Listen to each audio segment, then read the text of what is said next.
My name is Serafina Monroe, and my story is one woven from the scent of pine forests and freshly turned earth, of whispered ambitions and the quiet strength of the Blue Ridge Mountains that have cradled me my entire life. I grew up in a house built by my father's own hands, a sprawling, rustic home just outside Asheville, North Carolina, where the windows opened to vistas of misty peaks and the air was always clean and sharp. My father, Marcus Monroe, was a man carved from the same Appalachian granite as the mountains themselves. He was the founder of Monroe and Sons Construction, a name synonymous with integrity and craftsmanship throughout western North Carolina. For as long as I can remember, the rhythm of my life was set by the sounds of his work, the early morning rumble of his truck, the scent of sawdust clinging to his clothes when he came home, the hearty laughter he shared with his crew. I was the youngest of three, the quiet observer. My brother, Julian, 5 years my senior, was all charm and restless energy, a modern-day wanderer who had built a career as a travel blogger and influencer, his life a curated mosaic of exotic locales and fleeting passions.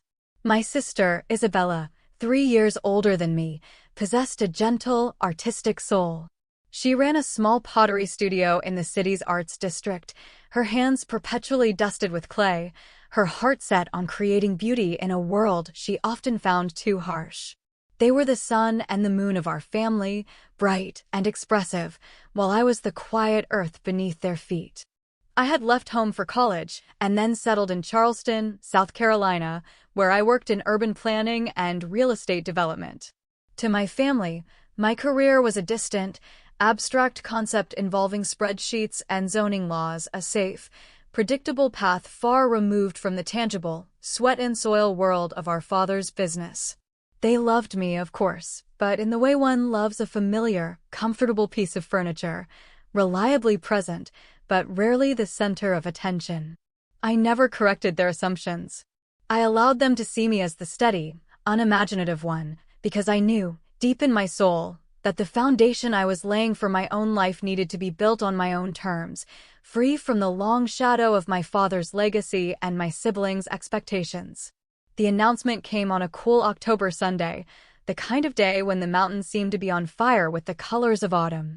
We were gathered for our weekly family dinner, a tradition my mother, Catherine, cherished. The aroma of her slow-cooked pot roast filled the air, mingling with the scent of the crackling fire in the great stone fireplace. The old oak dining table, scarred with the history of countless family meals, was laden with food.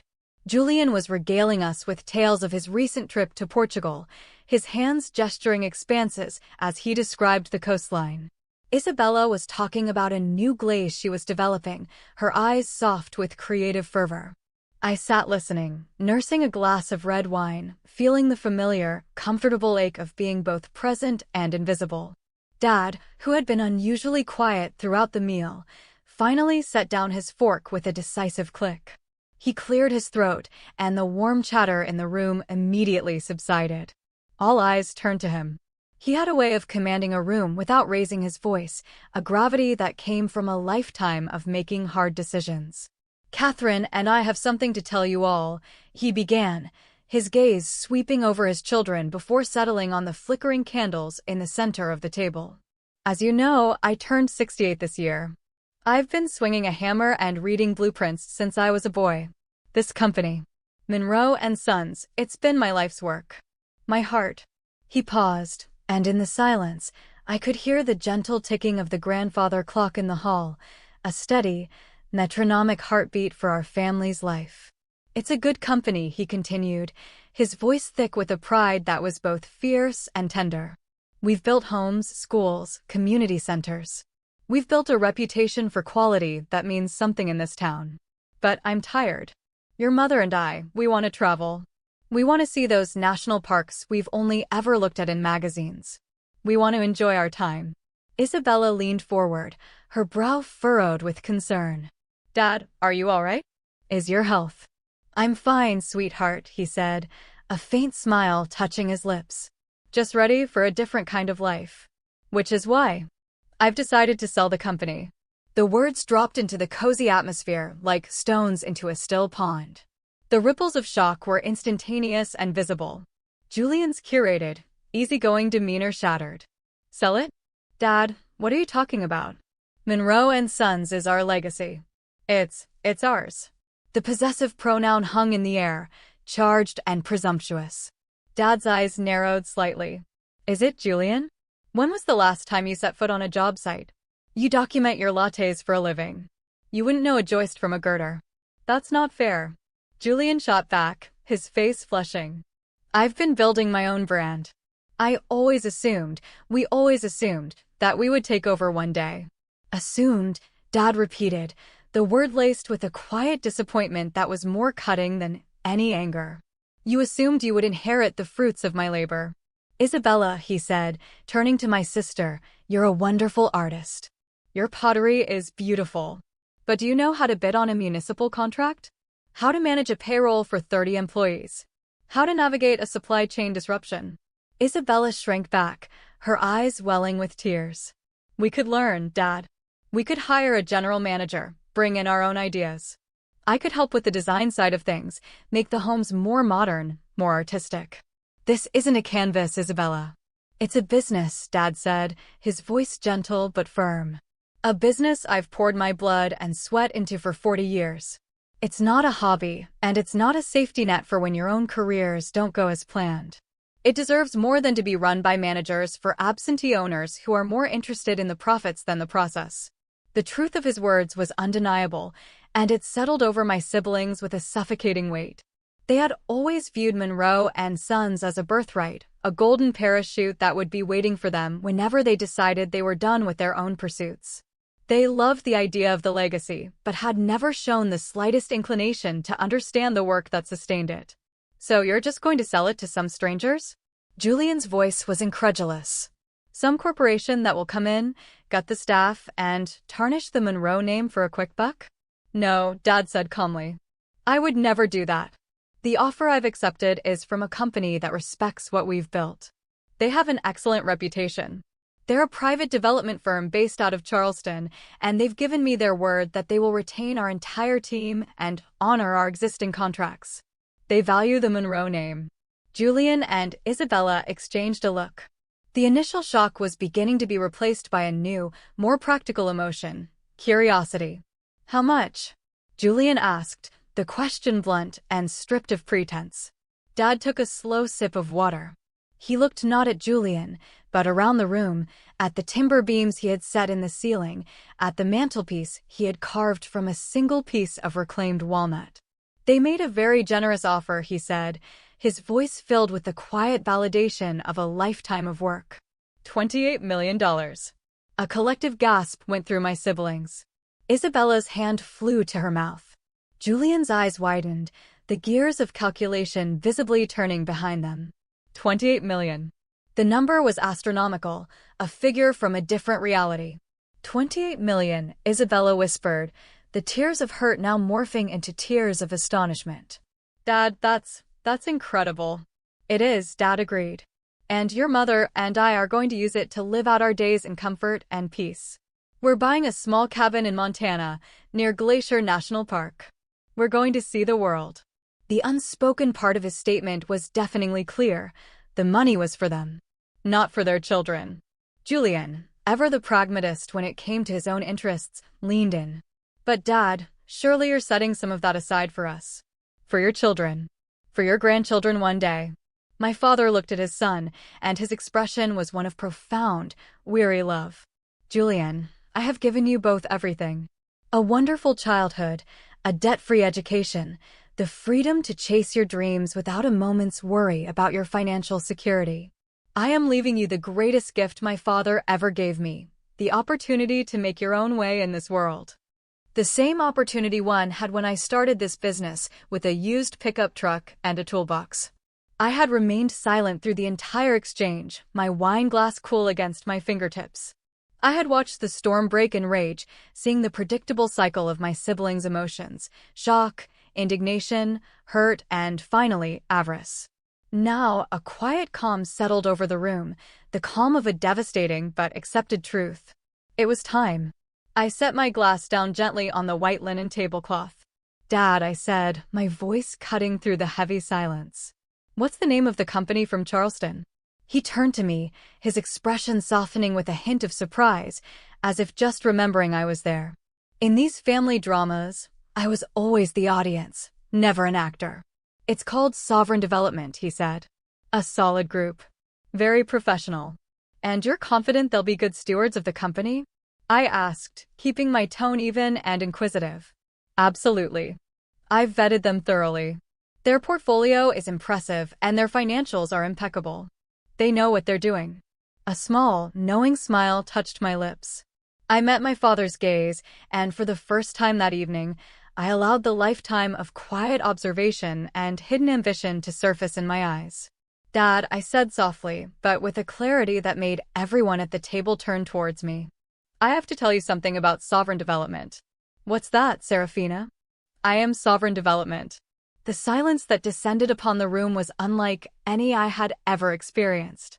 It was not merely the absence of sound, it was a living entity, thick with disbelief and utter incomprehension. The crackling fire, the ticking clock, the distant sigh of the wind in the pines, all seemed to have ceased, holding their breath. Julian was the first to break the spell, letting out a short, incredulous laugh. That's not funny, Fina. Seriously, not the time for a weird joke.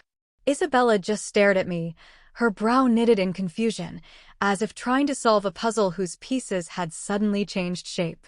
My father's face had lost all its color. He looked at me as if he were seeing a stranger. What did you say?" he asked, his voice a low, unsteady murmur. I said, "I am Sovereign Development," I repeated, my voice calm and steady. I founded the company 6 years ago. It's my firm. And I am the one who authorized the $28 million offer to acquire Monroe and Sons Construction. I reached into the leather satchel I had placed beside my chair, a bag my family had always assumed held little more than a book and a wallet. I pulled out a sleek, navy blue portfolio. I opened it and slid a document across the polished surface of the oak table towards my father. It was the initial letter of intent, a document he had seen before.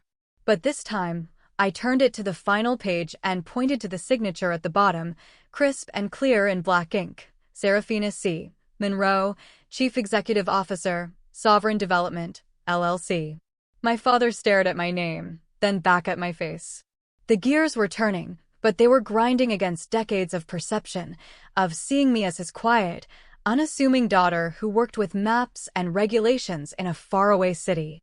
But you're in urban planning, my mother, Catherine, said softly, her voice filled with a gentle bewilderment. She had been a silent witness until now, her expression a canvas of maternal worry. I am, Mom, I affirmed. My degree is in urban and regional planning, with a specialization in real estate finance.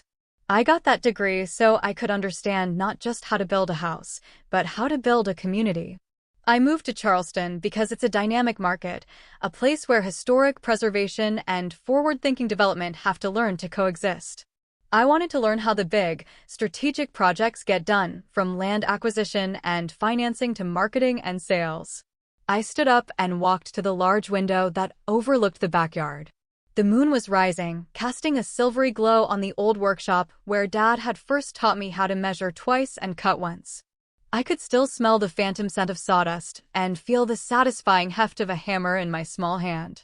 I never lost my love for construction, I said, my back still to them, my voice a reflection in the glass. I just realized that to truly honor it, to build on what Dad created, I couldn't just know how to build. I had to know why and where and for whom we build. I had to understand the business on a scale that went beyond a single job site. I turned back to face them. Their faces were a tableau of shock. Julian was furiously typing on his phone, his expression shifting from disbelief to stunned recognition as, presumably, the Sovereign website loaded on his screen. For the past 6 years, I continued, my voice gaining strength, while Julian was documenting sunsets and Isabella was shaping clay, I was shaping a company. I started with a small inheritance from Grandma Monroe, a little over $75,000. I used it to secure my first loan. My first project was a simple duplex renovation, then a small commercial space. I reinvested every penny. I worked 18-hour days. I learned about private equity, about forming partnerships, about managing risk. I built a team of the smartest, most passionate people I could find. The numbers, I knew, were the only language that would fully break through their preconceived notions. Today, Sovereign Development has over $200 million in assets under management. We've developed residential communities, mixed-use commercial properties, and have been recognized for our work in sustainable and historically sensitive design. The new waterfront park in Savannah, the one that won that National Design Award, Julian trailed off, looking up from his phone with wide, stunned eyes. That was you. Yes, I confirmed. And the boutique hotel in Charleston's French Quarter that was featured in Southern Living. That was one of ours, too. My mother let out a small, quiet sob, a sound of pure, unadulterated shock. Serafina, why? Why didn't you ever tell us? The question pierced through the armor of my professionalism and touched the vulnerable core I had guarded for so long. Because I had to do it myself, I said, my voice softening. Because every time I tried to talk about my work, your eyes would glaze over. You'd change the subject to something more interesting, like Julian's next trip or Isabella's upcoming art fair. You called my work playing with papers. You saw me as the daughter who had run away from the family business, not the one who was trying to build a new wing onto it. I looked directly at my brother and sister, not with malice, but with the quiet pain of years of being underestimated. You made it abundantly clear that you saw my world as boring and irrelevant. If I had told you I was starting a development company, you would have patronized me. Dad, I said, turning to him, you would have worried. You would have offered to help. And every success I achieved would have been attributed to your name, not my effort. I would have remained Marcus Monroe's little girl, playing at business. My father, a man who respected hard work above all else, nodded slowly. He understood. He looked down at the signature on the paper again, then back at me, and for the first time in my life, I saw him look at me not just as his daughter, but as a peer. 2 years ago, I went on, my narrative now flowing freely. I heard whispers that Dad was thinking about retiring. So I began to formally analyze Monroe and Sons, just as I would any potential acquisition. I studied the financials, the market position, the employee retention rates, the succession problem. And what did you find? Dad asked, his voice now that of a businessman, crisp and focused. I found a gem, I said, and my love for what he had built was evident in my voice. A company with an impeccable reputation, a deeply loyal client base, and a crew that takes immense pride in their work. But I also saw a founder who was nearing retirement with no viable succession plan, and 2 heirs who, despite their love for you, had demonstrated no capacity or desire to run the business. Julian and Isabella flinched, but said nothing. The truth delivered without anger was irrefutable. So, Dad, the offer from Sovereign isn't just about buying a company, I explained, walking back to the table and taking my seat. It's about preserving a legacy. It's about giving Monroe and Sons the capital and the strategic vision to grow. We've identified emerging markets in the Triangle and the Foothills. With Sovereign's resources, Monroe and Sons can bid on larger, more complex projects, the kind of projects you've always dreamed of but never had the capital to pursue. I pulled another set of documents from my portfolio. This is a 5-year growth plan. It outlines how we can create senior management roles for your top guys, like Leo and Nathan. Your best project managers can become regional directors. We can establish a formal apprenticeship program to bring in and train young talent, something I know you've always wanted to do. The Monroe and Sons name wouldn't disappear. It would become our flagship brand for custom construction in North Carolina, a symbol of the quality that Sovereign is built on. My father was silent, studying my face with an intensity I'd never seen before. He was processing it all, the shock, the deception, the staggering scale of my success, and the meticulous, loving detail of my plan. If you own Sovereign, he finally asked, the question practical and direct, why are you paying me $28 million for my company? You could have just told me who you were. We could have worked out a family transition. It was the question I had been waiting for, the one that lay at the heart of everything. Because of 2 things, Dad, I said, my voice unwavering. First, I had to earn it, not inherit it. I want to be your successor, not your heir. I want to prove that my company is the right choice for the future of your company based on merit, not on our last name. And second, I said, my gaze softening as I looked at both my parents, because you and Mom have earned the right to enjoy the fruits of your 40 years of labor with no strings attached. You deserve to take that money and build your own dreams, completely independent of the business or us kids. This isn't an inheritance for me. It's a payment for a priceless asset you built. Isabella, who had been quietly doing math on a napkin, looked up, her face pale. Fina, if Sovereign has over 200 million in assets, what does that mean for you? Personally? I hesitated. This was the part that felt the most unreal, the part one had never spoken aloud. Based on my equity stake and current valuations, my personal net worth is approximately $150 million. The final stone had been dropped. The silence that followed was one of awe and a complete, fundamental realignment of our family's universe. My brother, the globetrotting influencer, my sister, the bohemian artist, my father, the respected local builder, all of them were looking at me, the quiet, overlooked daughter, as the unassuming architect of an empire. The aftermath of that revelation was not a sudden, dramatic explosion, but a slow, quiet dawn. The initial shock gave way to a period of tentative questions and long, reflective conversations. The family dinners did not stop. Instead, they transformed. The topics shifted from Julian's travels to discussions about market trends, from Isabella's pottery glazes to debates about architectural aesthetics in our new projects. For the first time, my siblings began to ask me about my work with genuine curiosity. They were beginning to see the world I inhabited, not as a landscape of boring spreadsheets, but as a place where vision, finance, and craftsmanship converged to create something tangible and lasting.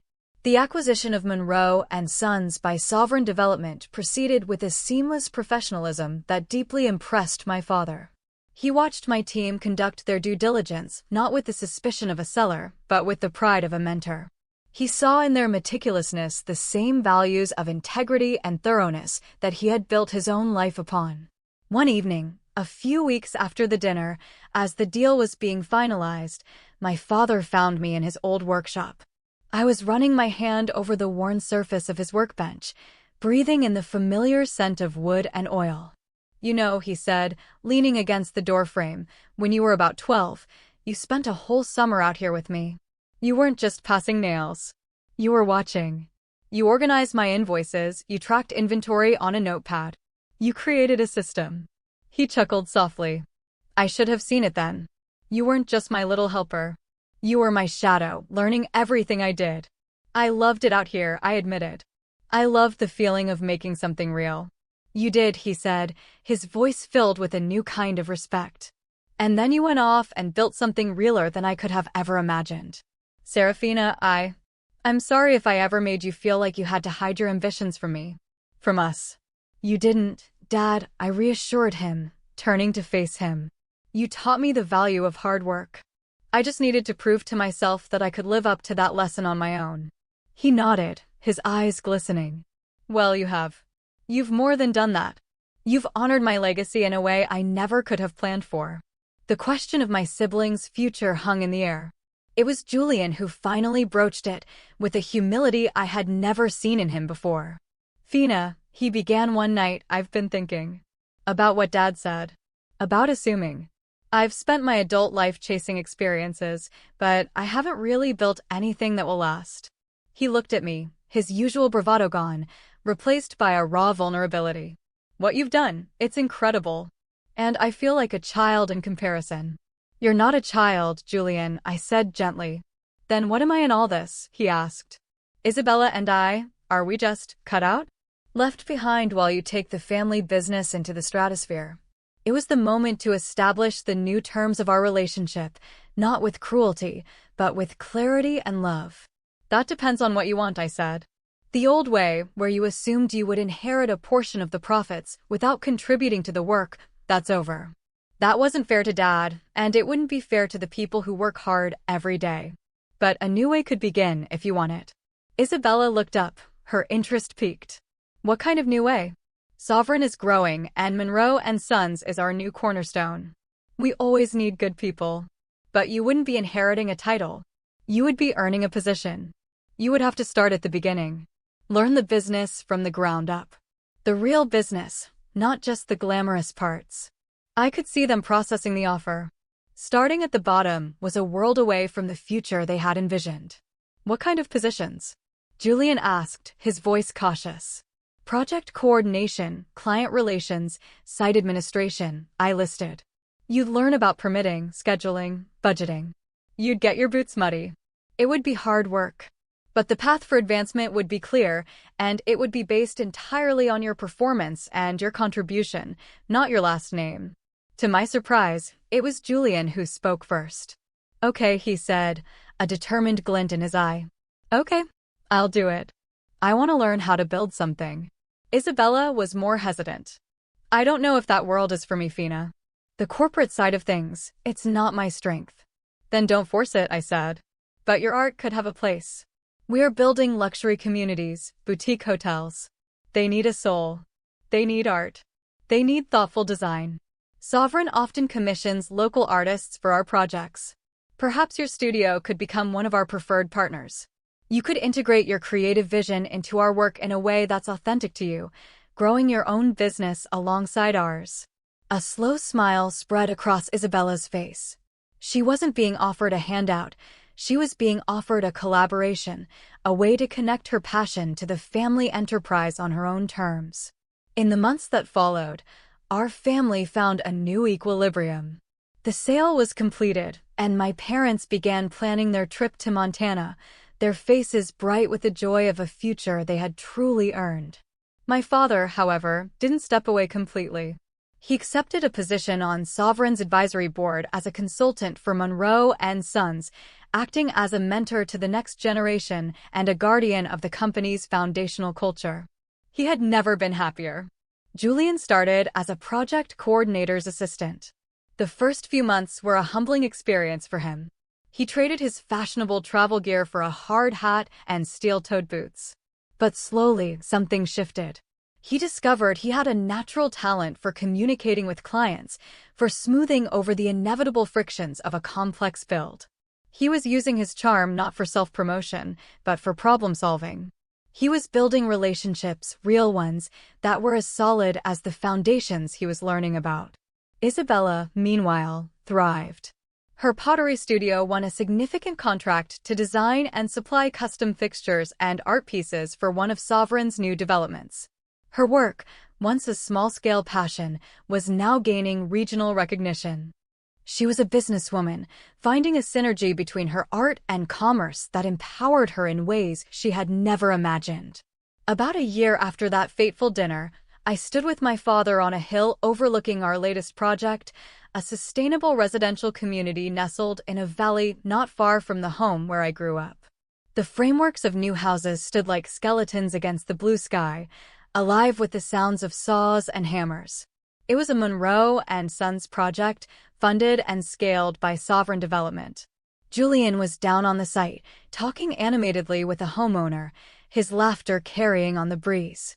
A delivery truck was arriving with crates of custom tiles from Isabella's studio. "Look at that," Dad said, his voice quiet with wonder. He wasn't looking at the houses, but at his children. "You didn't just buy my company, Serafina.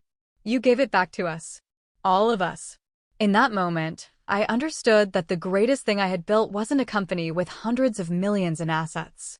It was this, a new foundation for my family.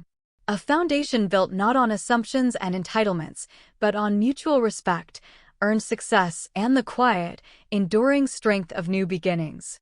The legacy wasn't the company itself, but the opportunity it now provided for all of us to grow, to contribute, and to build something beautiful together.